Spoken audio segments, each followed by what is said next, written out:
solving differential equations using the integration factor. So that's basically what we have over here to do. Now, let's see what we have. The equation that we're going to, the formula that we're going to use to finish with our problem is this one here. Okay, so that's the standard formula here. And within that standard formula, we have u of x that we need to find most of the time. So u of x is going to be what? Is equal to exponential integral of p of x dx. Okay, so you see, we need to figure this one out to be able to plug it in here. Okay, and then what else do we need? To do this problem also, we need to make sure that our differential equation is into the standard form. And this is what we call standard form. So we have the differentiation, du over dx plus p of xy equals to q of x. Okay? So now the question that we have today is x times y prime minus y equals to x squared cosine x. So the first thing we need to figure out is this equation here the standard form?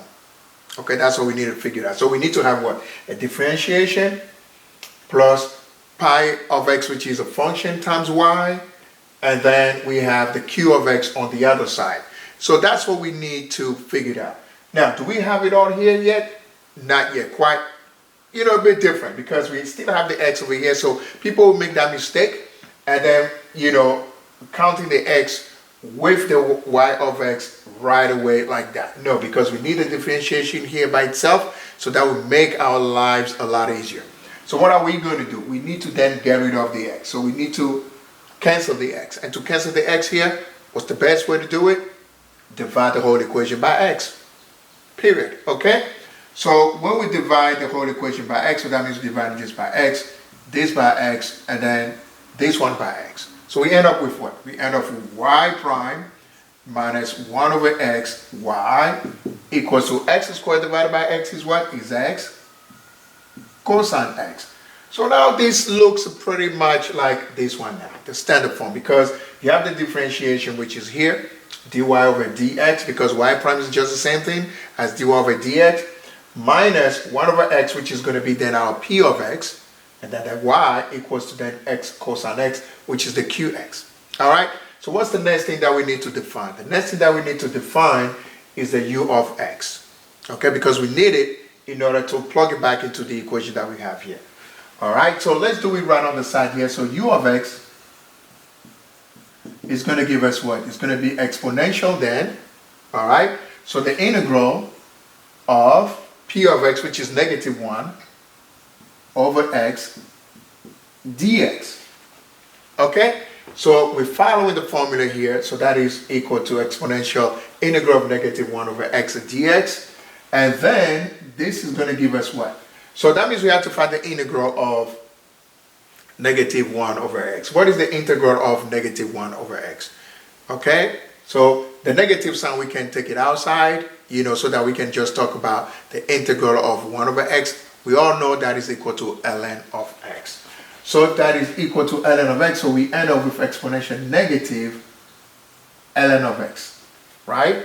So that's what we have so far. Now, how can we now break this down? Because we cannot just leave it like that, okay? Now, the other thing that we need to remember is that when you have ln functions, you definitely have some of these properties with it.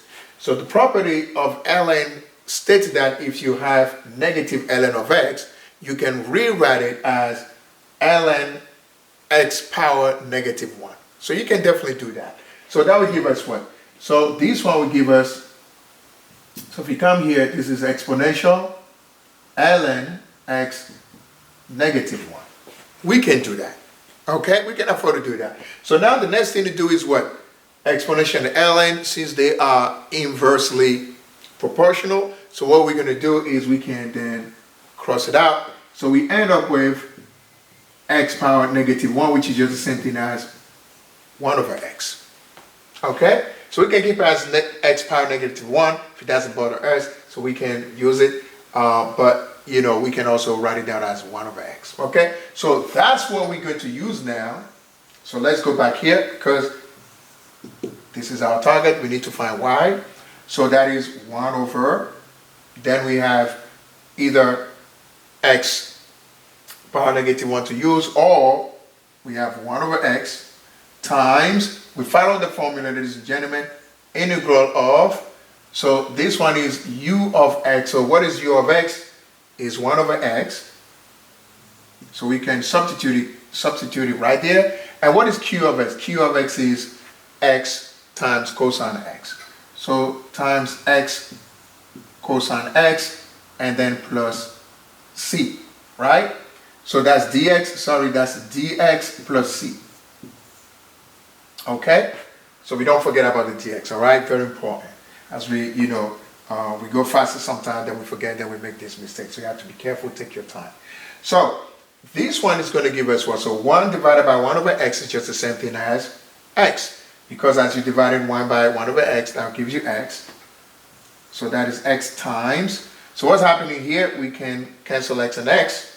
So we have integral of cosine x dx plus c. All right? Now what is the integral of cosine x? The integral of cosine x is positive sine x. So we end up with x, the bracket, sine x plus c.